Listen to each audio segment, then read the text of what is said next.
তো দাদা কেমন আছেন? অনেকদিন পর। হ্যাঁ, ভালো আছি। আপনি ভালো আছেন তো? জি। আচ্ছা, অনেকদিন ফেসবুক করা হয় না। এখন বাংলাদেশে কি ইস্যু কম হয়েছে নাকি কি কারণে ফেসবুক মানে এখন কম আসছেন, একটু যদি বলতেন।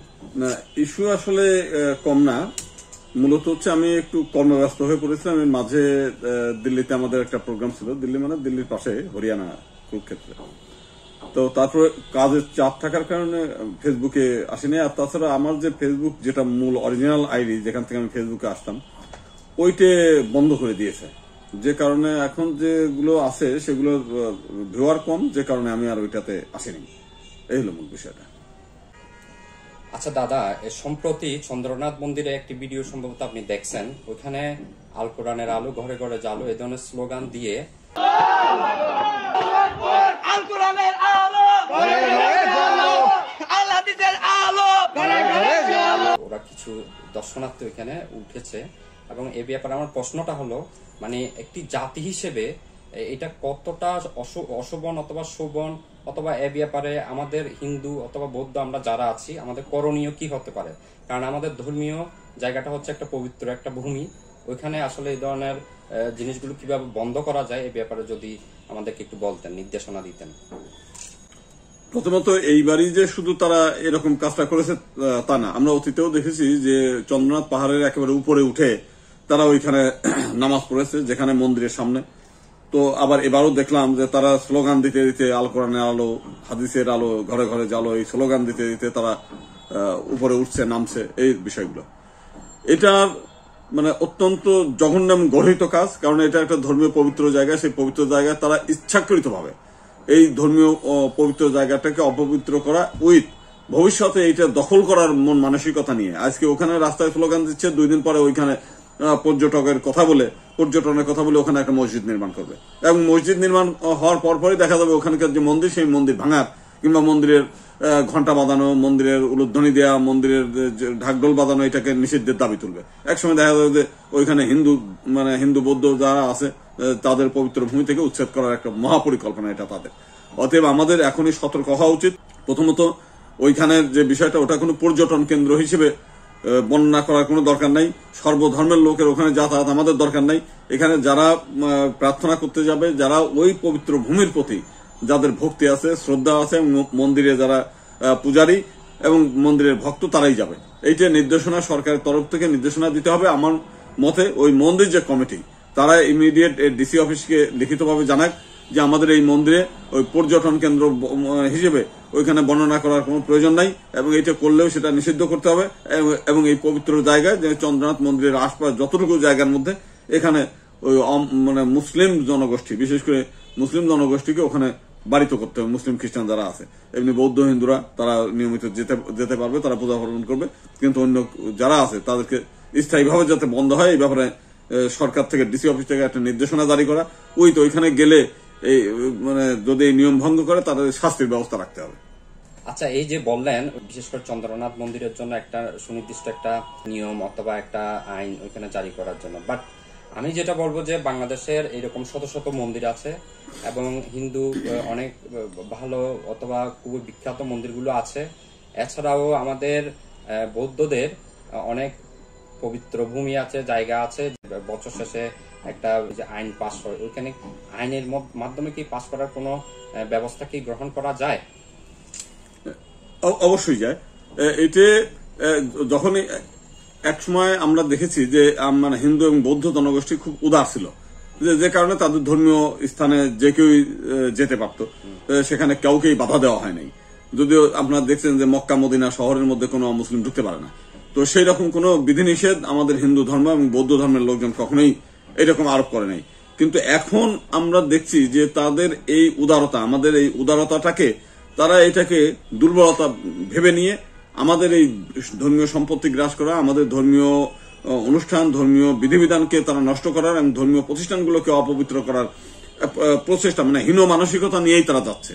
যে কারণে আমরা বাধ্য হব, মানে আমরা সরকারের কাছে এই কারণেই আমরা বাধ্য হচ্ছি যে যেভাবে হোক তাদের এই গমনাগমনটাকে নিষিদ্ধ করতে হবে। কারণ এইখানে গমনাগমন করলেই এটা ধর্মীয় অবমাননা হিসেবে করা হওয়া উচিত, এবং গণ্য করে তাদের মধ্যে আমাদের ধর্ম অবমাননার যে সমস্ত মামলা আছে আইসিটি এক স্লোগান দেয়, এই স্লোগান যখন ভিডিও হিসেবে এসে আসছে, ইন্টারনেটে আসছে, এটা আইসিটি একটা মামলা হবে। একই সঙ্গে ক্রিমিনাল প্রসিডিউরে যে বিধিবিধান আছে, যে ধর্মীয় প্রতিষ্ঠানগুলোকে অপবিত্র করা 295 ক ধারা, সেই ধারা মতেও তাদের বিরুদ্ধে শাস্তিমূলক ব্যবস্থা গ্রহণ করা উচিত। এটা হলো আমার পক্ষ থেকে বললাম। কেন বলছি? কারণ তাদের এই লক্ষ্য শুধুমাত্র একটা মাত্র না।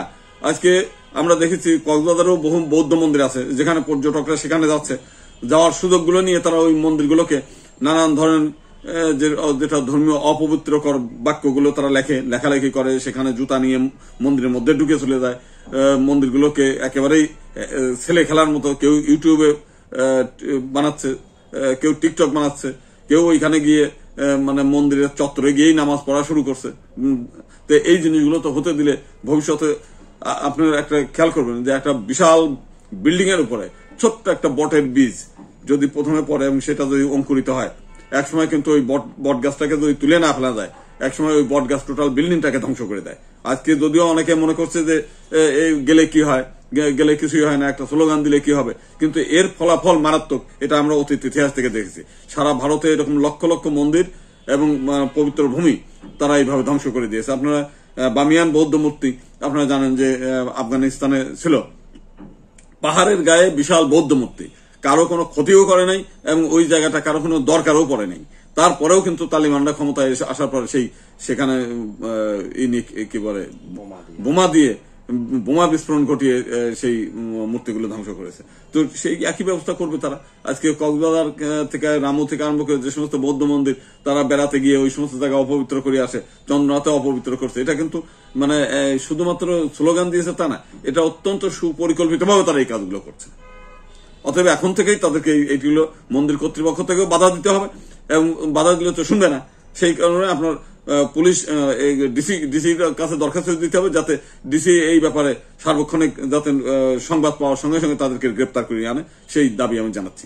একই সঙ্গে আমরা দেখেছি যে মন্দিরে গিয়ে কিছু কিছু হুজুর মন্দিরে গিয়ে আমাদের যারা পুরোহিতরা থাকেন তারা সাধারণত হিন্দু ধর্মীয় বিধিবিধান নিয়েই ব্যস্ত থাকেন, পূজা পার্বণ নিয়ে থাকে। তারা উল্টা পাল্টা প্রশ্ন করে নানাভাবে বিভ্রান্ত করে। আমরা এই ভিডিওগুলো দেখেছি।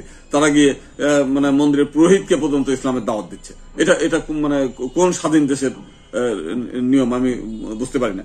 এবং আজকে যদি এর উল্টা ক্ষেত্রে হতো তাহলে তো সারা দেশে রক্ত গঙ্গা বয়ে যেত, এবং মসজিদের মতো বা অন্য ধর্ম সম্পর্কে, ইসলামকে বা অন্য ধর্ম সম্পর্কে প্রশ্ন করারই তো সাহস পেত না, সঙ্গে সঙ্গে তাদেরকে মেরে পিটিয়ে হত্যা করে ফেলতো। তা আমরা হিন্দু বৌদ্ধরা সেই জিনিসগুলো করি না। এই করি না বলেই তারা আমাদেরকে একেবারে পেয়ে বসছে।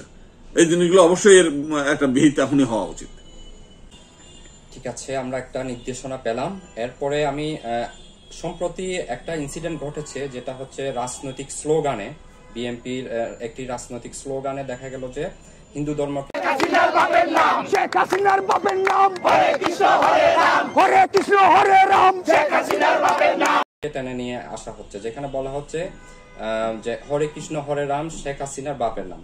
তো এই বিষয়টা কি হিন্দু ধর্ম অবমাননার মধ্যে পড়ে না? অথবা এই যে হিন্দু ধর্ম অবমাননা কেন হচ্ছে, এই ব্যাপারে সরকার অথবা দেশের জনগণ চুপ কেন, অথবা এই ব্যাপারে করণীয় কি, এই সম্পর্কে একটু বলেন।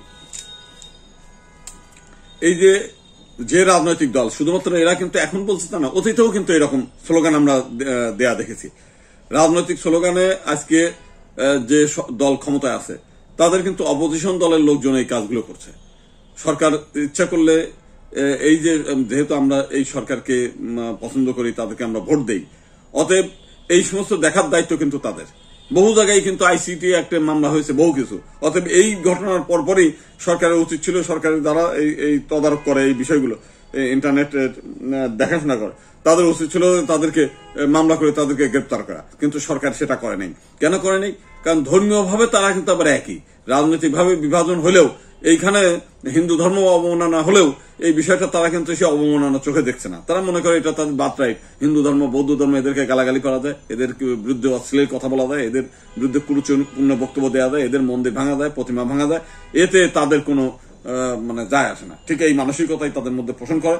আমি একইভাবে ওই চন্দ্রনাথের এবং রামুর ঘটনার মন্দিরের বিষয়টা উল্লেখ করে আমি বলতে চাই যে এই ক্ষেত্রেও যে ধর্ম অবমাননামূলক যে কোনো বক্তব্য যে যাই বলুক, যে রাজনৈতিক দলের নেতা কর্মীরা বলুক, তাদের বিরুদ্ধে অবশ্যই শাস্তিমূলক ব্যবস্থা গ্রহণ করতে হবে।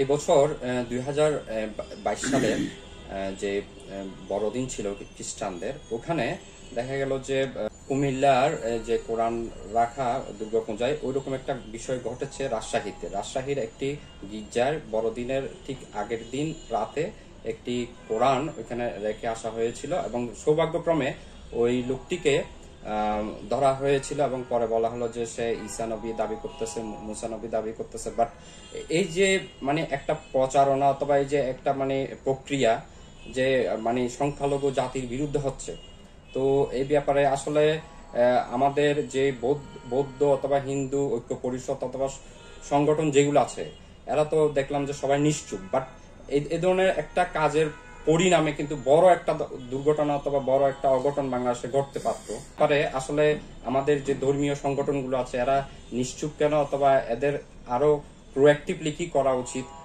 এ বিষয়ে একটু যদি বলতেন।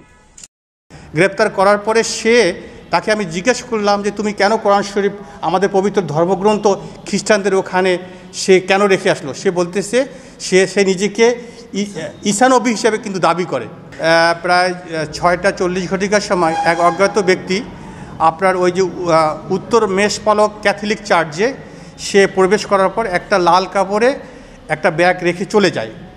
তো ওখানে তখন গির্জার যে সিস্টার ছিল, ওরা প্রার্থনা শুরু হবে 7:30টার সময়, সে যাওয়ার পরে দেখলো যে একটা ছেলে রুম থেকে বের হয়ে চলে গেল। তখন লাল কাপড়ের মোড়ানো একটা কাপড়, যখন একটা ব্যাগ দেখলো, তার সন্দেহ হলো এই ব্যাগটার ভিতরে কি। ব্যাগটার ভিতরে সে দেখছে কোরআন শরীফ। বলো কি বলতে পারো? আমি বলেছি যে সত্যবাদীদের জান্নাতের সুসংবাদ আর মিথ্যাবাদীদের জাহান্নামের সুসংবাদ। আমি আল্লাহর প্রেরিত রাসূল ঈসা নবী। তুমি এই ঘটনাটা আমরা দেখলাম যে আজকে, এর আগেও আমরা দেখেছি যে পূজার মণ্ডপে কোরআন রেখে তারা এগুলো করছে। বিভিন্ন সময় পূজা মণ্ডপ ভাঙচুরের সঙ্গে তারা যুক্ত। একটা কিছু হলেই তারা যদি হাতে নাতে ধরা পড়ে, তখন হচ্ছে তারা পাগল হয়ে যায়, পাগল হিসেবে সাব্যস্ত করে এবং পুলিশ এই কাজগুলো করে। তার মানে হচ্ছে যে এটা এখন সেই জলের মতো পরিষ্কার যে এই ঘটনার পিছনে প্রশাসনের ঊর্ধ্বতন কর্তৃপক্ষরা জড়িত থাকে। জড়িত না থাকলে পুলিশের যদি ধরা না পড়ে, তাহলে হাতে নাতে ধরা না পড়লে তো তাহলে পুলিশ কখনোই খুঁজে পায় না। কিন্তু যদি জনসাধারণ নিজেরা উদ্যোগী হয়ে হাতে নাতে ধরার পরে সেইটাকে পুলিশ কিভাবে ছেড়ে দেবে, কিভাবে তাকে বাঁচানোর চেষ্টা করবে এবং বাঁচানোর জন্য মরিয়া হয়ে যায় নানান ধরনের, এক্ষেত্রে আমরা তাই দেখলাম। তো সেই কারণে আমরা মনে করি যে রাজনৈতিক দল যারা ক্ষমতায় থাকে, তারা নানাভাবে ইস্যু তৈরি করে জনগণের কে বিভ্রান্ত করার চেষ্টা করবে, এটা তাদের বিষয়। তো সেখানে আমরা যারা আছি, আমাদের ধর্ম সংস্কৃতি রক্ষার জন্য এই সমস্ত ব্যাপারে আমাদেরই উদ্যোগ হয়ে সরাসরি থানায় মামলা করা, এর জন্য আন্দোলন গড়ে তোলা, জনমত তৈরি গড়ে তোলা এবং সরকার যাতে এই ন্যায় বিচার নিশ্চিত করে সেই ব্যাপারে সরকারকে বাধ্য করার জন্য মিছিল, মিটিং, বিক্ষোভ, প্রতিবাদ, এই সমস্ত গণ কর্মসূচিগুলো গ্রহণ করা দরকার। তো এর মাঝে বেশ কিছু বৈদিক বিদ্যালয় আপনারা উদ্বোধন করেছেন দেশের বিভিন্ন জায়গায়। তো এই বিদ্যালয়ের যে একটা খরচ, যে একটা বিশাল একটা অ্যামাউন্ট, যেমন এখানে শিক্ষকদের বেতন অথবা একটা প্রতিষ্ঠানের বই, তারপরে এই যে মানে একটা প্রতিষ্ঠান চালানোর জন্য যে সহযোগিতাগুলো দরকার, এগুলো আপনারা কিভাবে ম্যানেজ করছেন? অথবা বাংলাদেশ গভর্নমেন্ট থেকে যেরকম একটা সাহায্য সহযোগিতা মাদ্রাসাগুলোকে দেয়া হয়, তো এই ব্যাপারে আমাদের যে হিন্দু অথবা বৌদ্ধ যে পালি টোলগুলো আছে অথবা হিন্দু বৈদিক মন্দির, বৈদিক স্কুল যেগুলো আছে, ওরা কি পরিমাণে সুযোগ সুবিধা পায় অথবা না পায়, অথবা না পাইলে সেক্ষেত্রে কি করণীয় যদি একটু জানাতেন। এটা আমাদের জন্য অত্যন্ত দুর্ভাগ্যের একটা বিষয় যে মাদ্রাসা যেগুলো সারা বাংলাদেশে গড়ে উঠেছে, তারা জাতীয় বেতন স্কুলে তারা বেতন পায়। আমাদের এখানে যারা টোলের যে শিক্ষক, সে পালি বোর্ড আর হচ্ছে সংস্কৃত এবং পালি বোর্ড, দুটো বোর্ডেরই টিচাররা বেতন পায় হচ্ছে মাত্র 148 টাকা। তো এটা হচ্ছে একটা শিক্ষকদের সঙ্গে শুধু পরিহাস বললে ভুল হবে। মানে এই ধরনের অবমূল্যায়নকর ঘটনা পৃথিবীর ইতিহাসে আর দ্বিতীয় আছে কিনা সন্দেহ, যে এইরকম একটা জনগণের সঙ্গে, একটা শিক্ষা ব্যবস্থার সঙ্গে এইরকম একটা পরিহাস আমরা কিভাবে কোন ভাষায় বলবো, সে ভাষায় ব্যক্ত করার মতো কায়দা নেই। তো আমরা যেটা সারা বাংলাদেশে যে বৈদিক স্কুল আমরা খুলেছি, সেটা হচ্ছে আমরা নিজস্ব অর্থায়নে এবং যেখানে যেখানে খোলা হচ্ছে ওইখানকার আমাদের যে সংগঠনের কমিটি আছে তারা নিজেরাই এদের বইপত্র সংগ্রহ করে এবং স্কুল পরিচালনা করে। আমরাও তাদেরকে হেল্প করি না, আর সরকার তো আমাদের কোনো হেল্প করেই না। মূল বিষয়টা হচ্ছে আমাদের সংগঠনের যে যে জেলায় সংগঠন, সেই জেলার স্থানীয় কর্তৃপক্ষগুলো এইগুলো করে। আমরা গিয়ে বিভিন্ন সময় উদ্বোধন করেছি, কিছু কিছু ক্ষেত্রে কিছু ধর্মীয় পুস্তক আমরা তাদেরকে হেল্প করার চেষ্টা করেছি, সর্বক্ষেত্রে দিতে পেরেছি তাও না, দিয়েছি কিছু কিছু ক্ষেত্রে। তো আসলে এখানে যে জিনিসটা, যেমন একটা শিক্ষা প্রতিষ্ঠানে যে বৈষম্য হচ্ছে, তো এখানে যে শিক্ষকরা আছে, তো ওনারা তো চাইলে যে একটা জাতীয় পর্যায়ে একটা বৈঠক আনতে পারে, অথবা একটা লং মার্চ করতে পারে, অথবা একটা প্রতিবাদের বিভিন্ন ভাষা আছে, বাট আমার চোখে আমি কিন্তু কোনো সময় দেখি নাই যে এই ধরনের কোনো প্রতিবাদ হিন্দু বৌদ্ধ যে শিক্ষকগুলো আছে পালিটোলের ওদের কাছ থেকে আসতে। হিন্দু এবং বৌদ্ধ শিক্ষক যারা আছে তারা তো মূলত ধর্মীয় শিক্ষক, তারা মনে করে এটা হচ্ছে ভগবান কর্তৃক অর্পিত পবিত্র দায়িত্ব, যে কারণে অর্থের প্রতি তাদের অতটা চাওয়া পাওয়া করে না। তো তারপরেও প্রত্যেকটি ব্যক্তির সংসার আছে, প্রত্যেকটি ব্যক্তির সন্তান সন্ততি আছে, তাদের ভবিষ্যৎ আছে, লেখাপড়া করাতে হয়, তাদের চাওয়া পাওয়া আছে। কিন্তু যে ধরনের আন্দোলন হওয়া দরকার, তাদের আওয়াজও আছে, বিভিন্ন সময় তারা এই দাবি দেওয়াগুলো করেছে, কিন্তু তাদের আওয়াজটা এতই ক্ষীণ যে এটা সরকারের কান পর্যন্ত পৌঁছেছে কিনা এটা আমার জানা নেই। তবে হাইকোর্ট অডিটোরিয়ামে এর আগে একটা সম্মেলন হয়েছিল, যেখানে শিক্ষামন্ত্রীকে আমন্ত্রণ করা হয়েছিল এবং শিক্ষামন্ত্রী কথা দিয়েছিলেন যে জাতীয় স্কেলে এই সংস্কৃত এবং পালি বোর্ডের শিক্ষকদেরকে তারা সেই ক্ষেত্রে নিবে, কিন্তু তারা ওই কথা দেওয়া পর্যন্তই, এ পর্যন্ত তার কিছুই করেনি। সেটা বয়স প্রায় 4 বছর হয়ে গেল। অর্থাৎ আমরা যে এদেশের শিক্ষকরা যে আন্দোলন করে নাই তা না, সে আন্দোলন অন্য সম্প্রদায়ের আন্দোলনের মতো অত সেই রাস্তা দখল করা, প্রতিবাদ করা, রাস্তা অবরোধ করা, ঘেরাও করা, এই ধরনের কর্মসূচি নেই।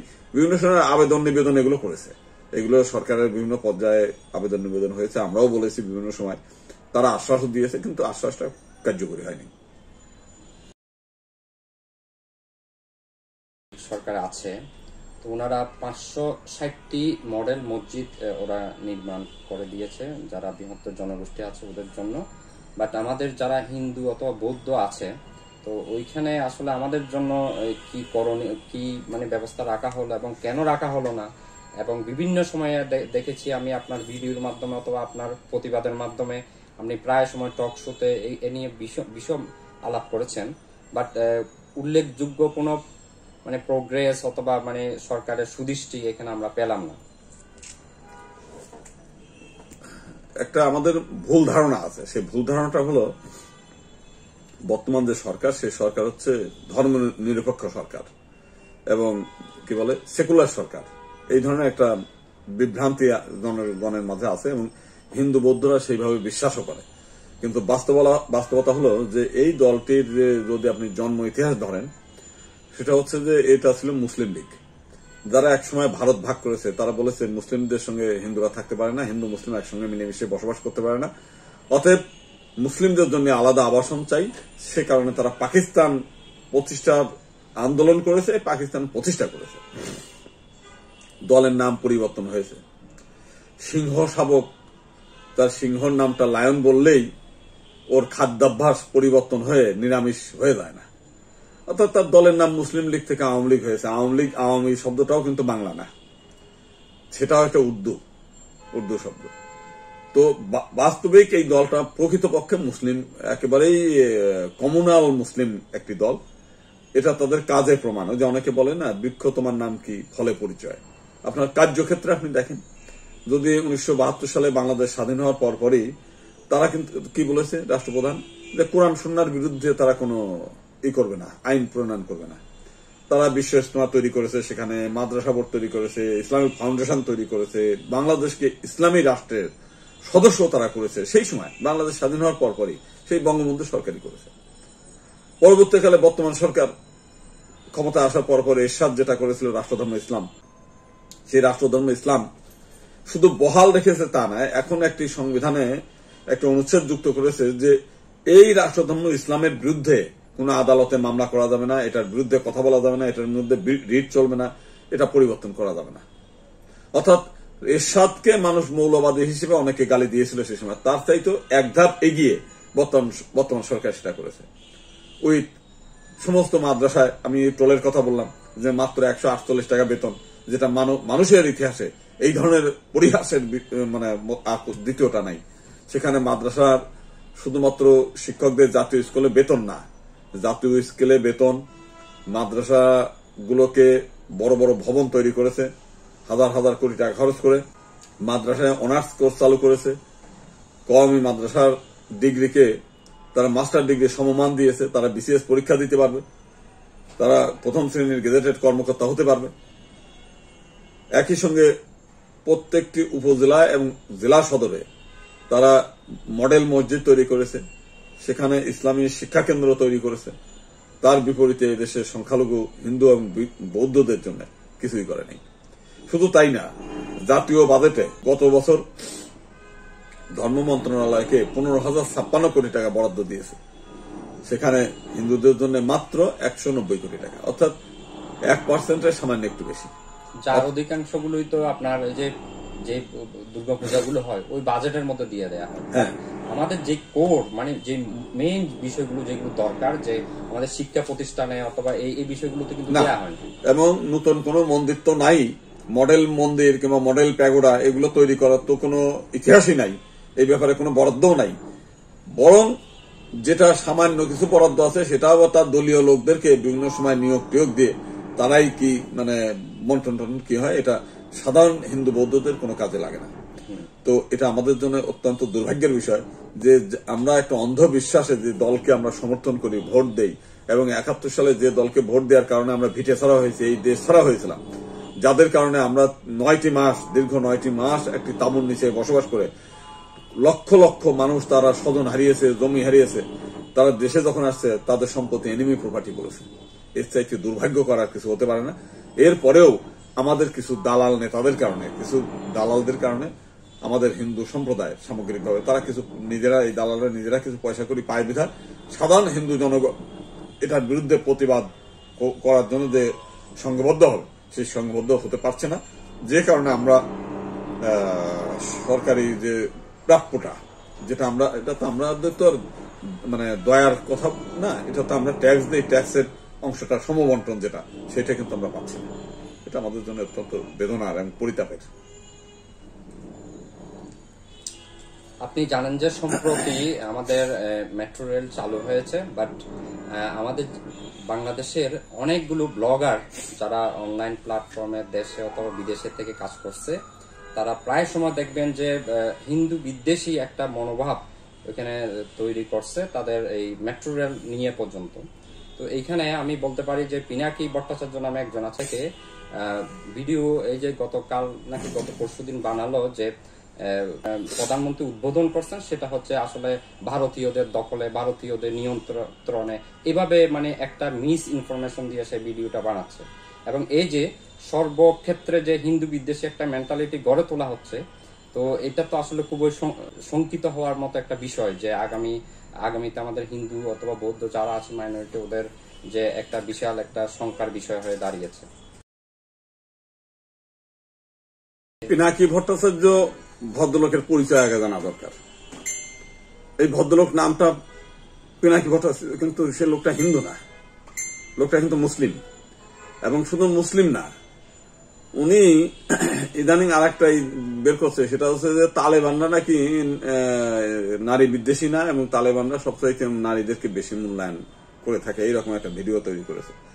তার মানে ভিতরে ভিতরে উনি একটা জঙ্গি, পুরোপুরি তালিবানি জঙ্গি। এই ভদ্রলোক বাংলাদেশে যখন ছিলেন, ওনার একটা ফার্মাসিউটিক্যাল কোম্পানিতে চাকরি করতেন না, ওনার নিজের মালিকানা। বাংলাদেশের স্বাস্থ্য মন্ত্রণালয়ের সঙ্গে যোগাযোগ করে তিনি ক্যান্সারের ট্যাবলেট তৈরি করে সাপ্লাই করেছিলেন। পরবর্তীকালে সেই ট্যাবলেট পরীক্ষা নিরীক্ষায় দেখা, ট্যাবলেট না ক্যাপসুল, সেই ক্যাপসুলের মধ্যে শুধুই ময়দা, তার মধ্যে কোনো ঔষধ নেই, কোনো কিছুই নেই।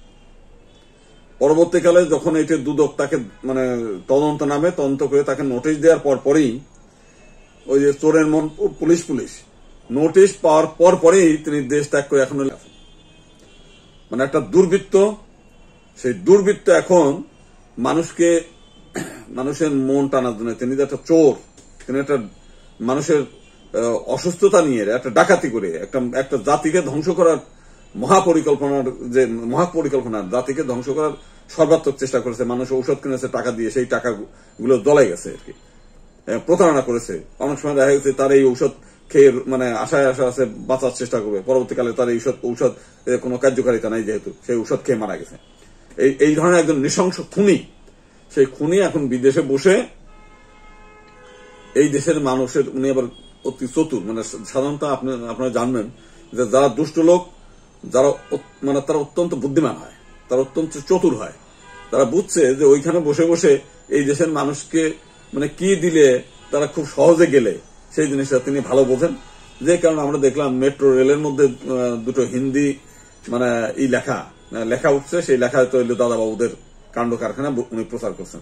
কিন্তু আমি তো আজকেও গতকালে কুরুক্ষেত্রে থেকে আসলাম, দেখলাম ওখানকার সব মুসলিমরাও মানে হিন্দি ভাষায় কথা বলে, দিল্লির সব মুসলমানরা মানে হিন্দিতে কথা বলে, তারা হিন্দিতে লেখাপড়া করে, হিন্দির লেখা পড়ে, হিন্দি লেখা জানে। হিন্দি কোনো জাতি গোষ্ঠীর ভাষা না, হিন্দি হিন্দুদেরও না, হিন্দি মুসলিমদেরও না, বরং হিন্দির উদ্ভব হয়েছে মুসলিম শাসনামলে। সেই সময় মুসলিমদের মানে ওইখানে যে হিন্দির উদ্ভবের কাহিনী আপনারা জানেন, নেটে সার্চ দিলে সবাই পাবেন। তো অতএব হিন্দি কোনো হিন্দুদের ভাষা না, হিন্দি হিন্দু, মুসলিম, বৌদ্ধ, খ্রিস্টান সবার ভাষা। তো সে ভাষায় ওইখানে যারা ভারতীয়রা তারা কাজ করতে গিয়ে ওইখানে দুটো হিন্দি ভাষা আসছে, আর সঙ্গে সঙ্গে সেটা হয়ে গেল, সঙ্গে সঙ্গে সেটা দাদাবাবুদের মানে গায়ে রং চড়ানো হলো। তার মানে এটা কৌশলগত ভাবে তিনি ভারতকে না বুঝিয়ে এটা বাংলাদেশের হিন্দুদের বিরুদ্ধে এটা উস্কানি। কারণ এই দাদাবাবুদের কথা বলার সঙ্গে সঙ্গে এই দেশের কিছু মানে মৌলবাদী আছে যারা ভারতকে তো আর নাগাল পায় না, হাতের কাছে দুটো হিন্দু বৌদ্ধ পায়, তারা পাইলে পারে মনে করে যে এই দাদাবাবুদের এজেন্ট, অথবা এদের বিরুদ্ধে তারা খেপিয়ে তোলা, জনগণকে খেপিয়ে তোলা।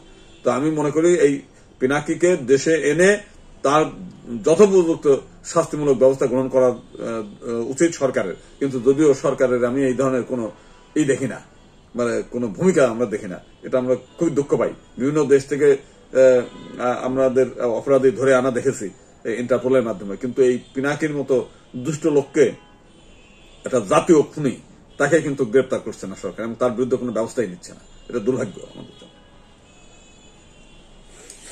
আচ্ছা, সম্প্রতি ওর আরো কিছু ভিডিও ছিল যে এই ব্যাংক দেউলিয়া, ওই ব্যাংক এই হয়েছে, সেই ব্যাংক এই হয়েছে, এরকম অনেক কিছু বিষয়।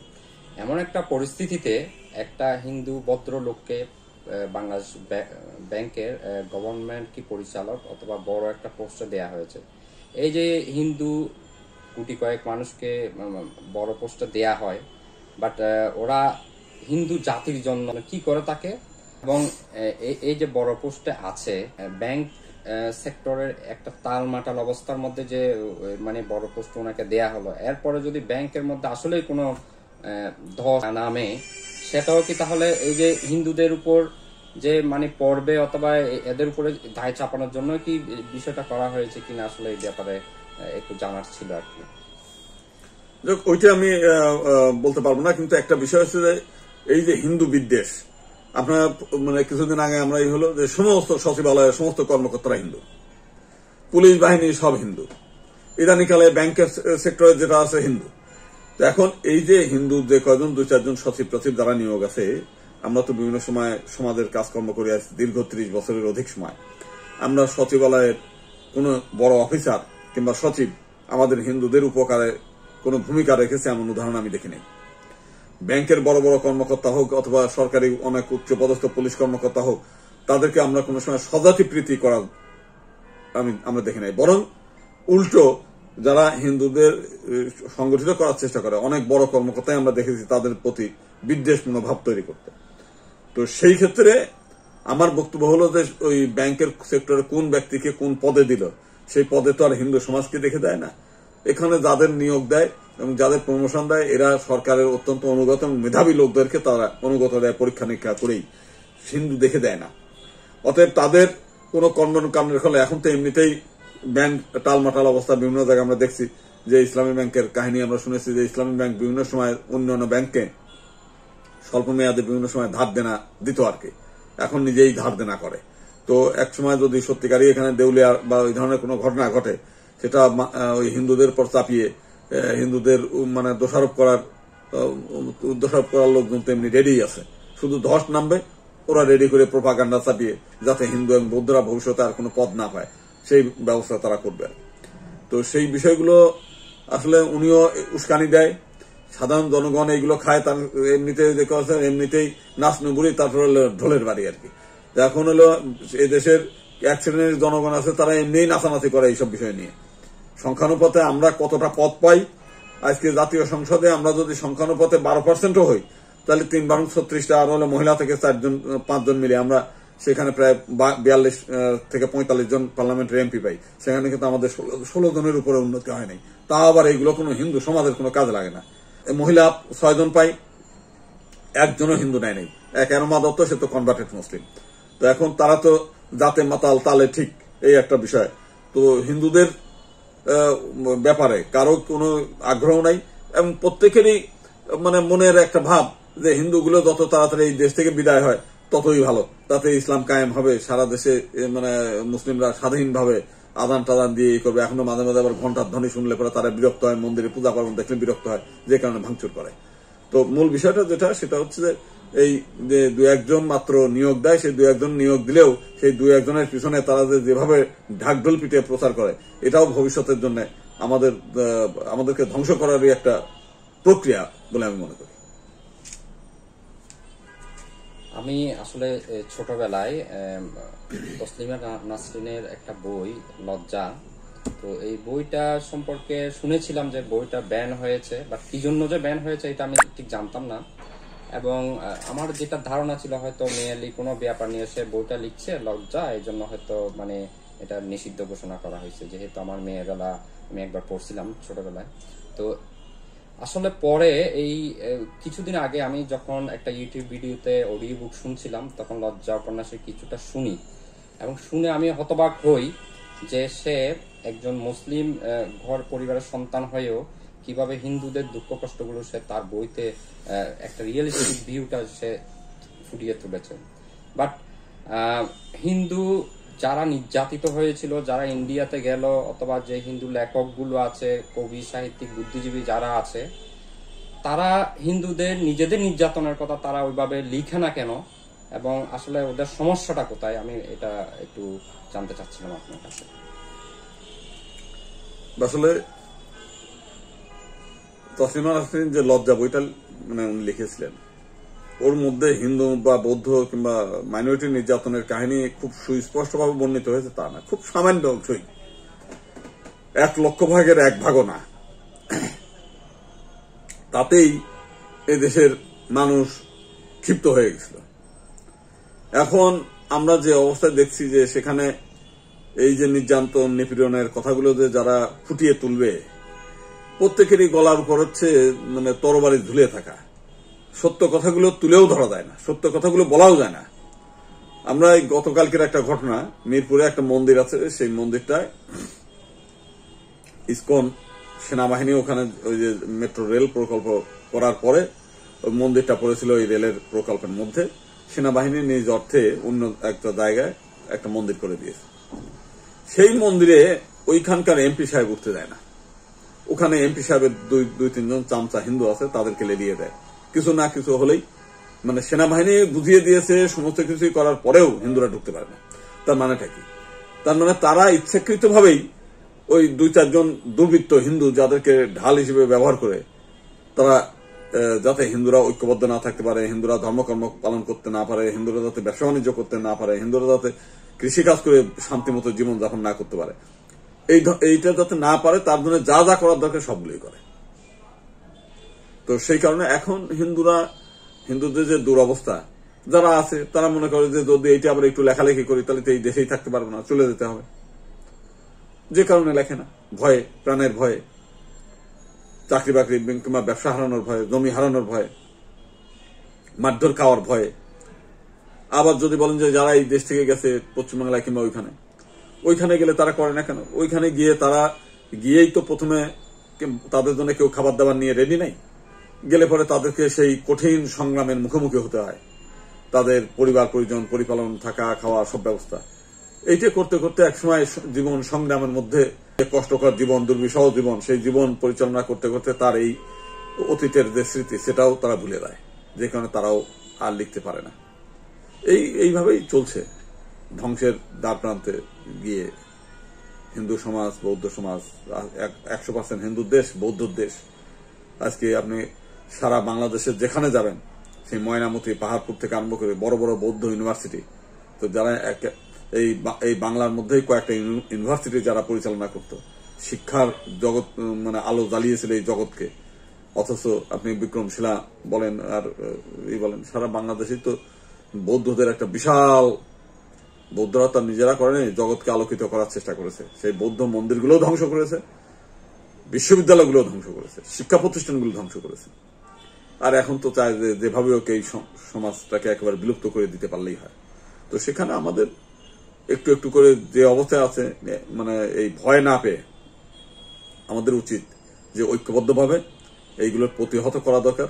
এই ঝুঁকি নিয়ে হলেও কথাবার্তা বলা দরকার এবং প্রতিবাদ করা দরকার এবং ঐক্যবদ্ধ হওয়া দরকার। এইটা হলে আমরা মনে করি একটু হলেও নির্যাতনের মাত্রা কমবে। কারণ তারা আমরা কিছু বলি না বিধায় আজকে হরিণের মানে প্রতিরোধ ক্ষমতা নাই বিধায় বাঘের ছাগলে যখন তখন ধরে খায়, মানে বাঘে সিংহে। কিন্তু যদি তার মানে একটু প্রতিহত করার মতো যদি মানসিকতা থাকতো, তাহলে নির্বিচারে তো আপনার হত্যাকাণ্ডে হত্যার শিকার হতে হতো না। তো আমাদেরও সেইভাবে একটু হলেও প্রতিরোধ প্রতিবাদ করা উচিত। এটা হলো আমার বক্তব্য।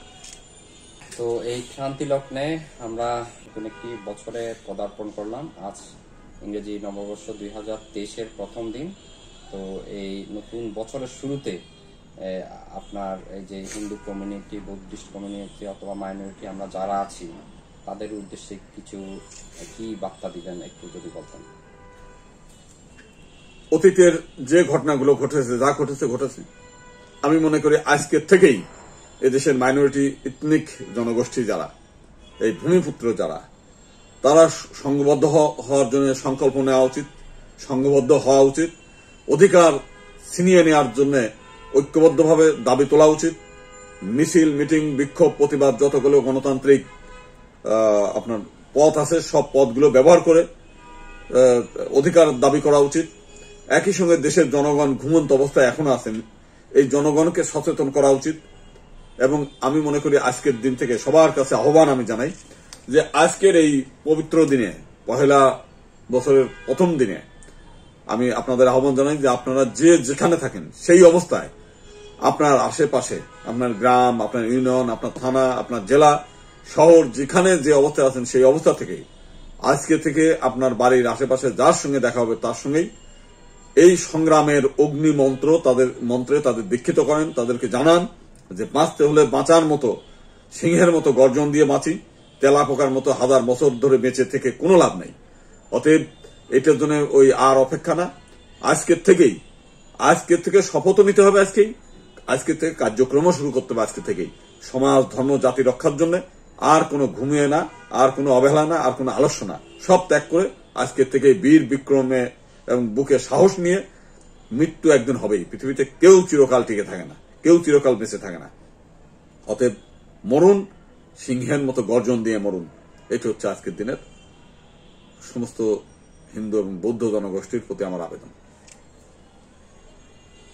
অনেকক্ষণ সময় দিয়েছেন, আপনার মূল্যবান বক্তব্যগুলো আমরা স্মরণে রাখবো এবং আপনাকেও শুভেচ্ছা জানিয়ে আজকের এই ইন্টারভিউ এখানে শেষ করলাম। ধন্যবাদ।